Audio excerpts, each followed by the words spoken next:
Le contenu du message délivré hier par Madame Tomeno Dame-Joya. La suite, dans un instant. Abonnez-vous en activant la cloche de notification pour recevoir la primeur de nos futures publications. Voici les détails de son poste dans son intégralité.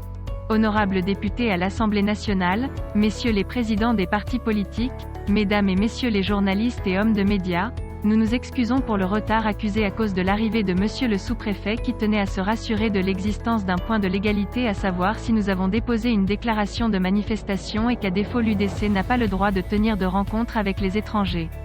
Alors il était question soit de faire partir ces étrangers ou alors de rester avec ces étrangers, et de faire vider la salle des journalistes.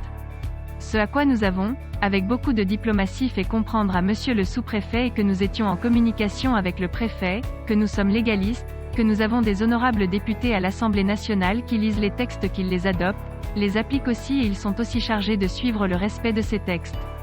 Nous avons des personnalités respectables, présidents de partis politiques au niveau national et des personnalités pluridimensionnelles. Nous lui avons dit que notre compréhension de la loi au Cameroun veut que les partis politiques qui sont déclarés aient le droit d'avoir des activités normales dans leur siège.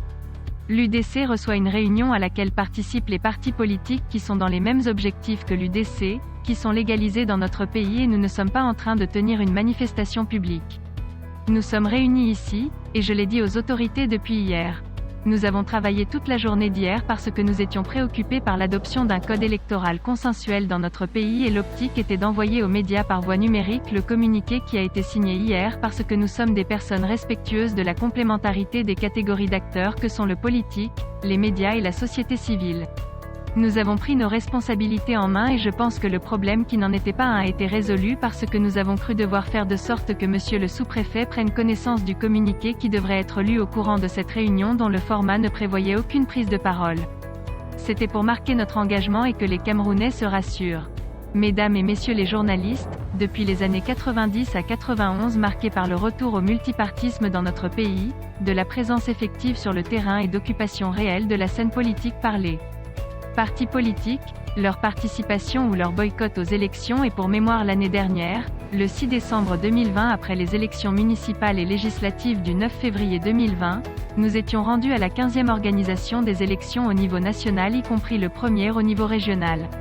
En effet, le coup d'envoi, qui est donné avec l'organisation des élections dans notre pays en 1992, élections législatives et présidentielles ont eu lieu cette année. En 1996 nous avons eu les élections municipales, en 1997 les élections législatives et présidentielles, en 2002, les élections législatives et municipales, en 2004 les élections présidentielles ont eu lieu, en 2005, les élections législatives et municipales, les élections présidentielles en 2011, en 2013 les législatives et municipales, ainsi que les premières élections sénatoriales, en 2018 les deuxièmes sénatoriales et les élections présidentielles.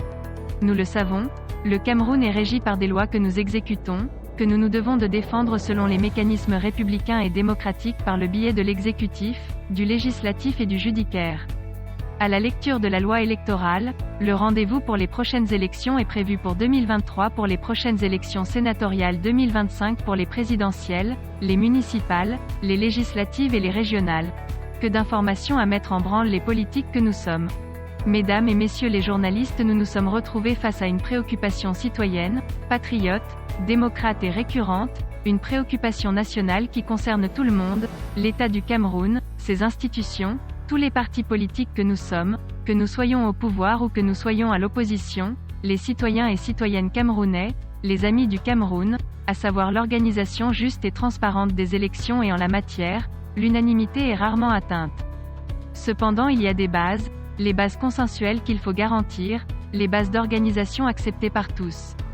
Nous sommes là, mesdames et messieurs, nous le martelons, pour sortir notre pays à travers l'adoption d'un code électoral unanimement ou du moins consensuel du cycle des divisions fratricides destructrices des vies, destructrices de la dynamique nationale du fait de l'organisation des élections.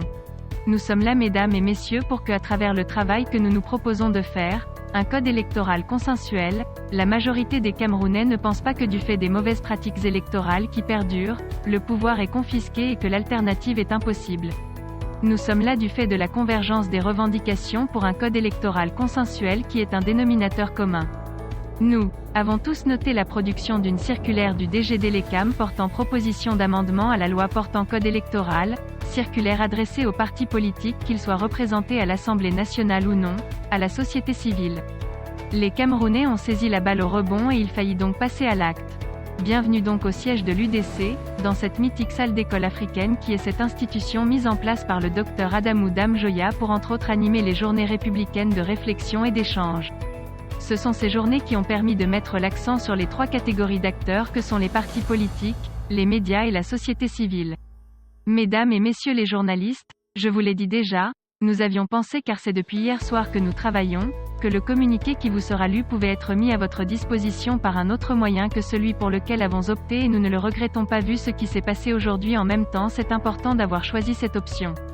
Alors nous pensions déjà à la pandémie en nous disant qu'il faut peut-être éviter les regroupements, c'est souvent difficile de limiter les participations mais aussi nous ne souhaitions pas d'interprétation de nature à écarter diluer notre objectif principal. Il nous a semblé que le sous-préfet après avoir pris connaissance de notre communiqué, s'est rendu compte que peut-être il s'était trompé. Nous sommes là pour un code électoral consensuel, un code électoral où tout le monde se retrouve, où tout le monde adhère. Mesdames et messieurs, nous sommes là parce que nous avons voulu prendre nos responsabilités en main.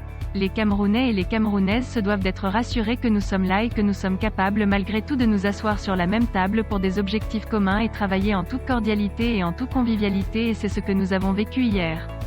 Nous vivons aujourd'hui, mesdames et messieurs, un jour historique. Mesdames et messieurs les présidents des partis politiques, je vous remercie d'avoir bien voulu comprendre qu'il est important pour nous de ne pas se laisser distraire et de communiquer avec les Camerounais. Vive le Cameroun, je vous remercie. Réaction. Je vois d'ici la moue dubitative de Cassandre ou tout simplement de citoyens, nombreux, échaudés par les échecs successifs des coalitions, regroupements et contacts entre formations de l'opposition ou de partis qui n'appartiennent à la majorité présidentielle. Ce doute de raison, à l'épreuve des faits, a toute sa place. Seulement, il y a lieu d'inciter les citoyens à plus de veille et d'exigence. C'est par ce moyen qu'ils mettront la pression pour que de telles initiatives ne finissent pas dans le secret des mallettes, le choc des égos, les calculs de positionnement. Somme toute, si cette initiative prospère, on aura, à pas compter peut-être, commencé à briser le signe indien d'une sorte de malédiction de l'opposition camerounaise. Dans le cas contraire, il faudra se remettre, en imaginant d'autres approches, 100 fois sur l'ouvrage. Veuillez prendre 3 secondes pour liker la vidéo et la partager.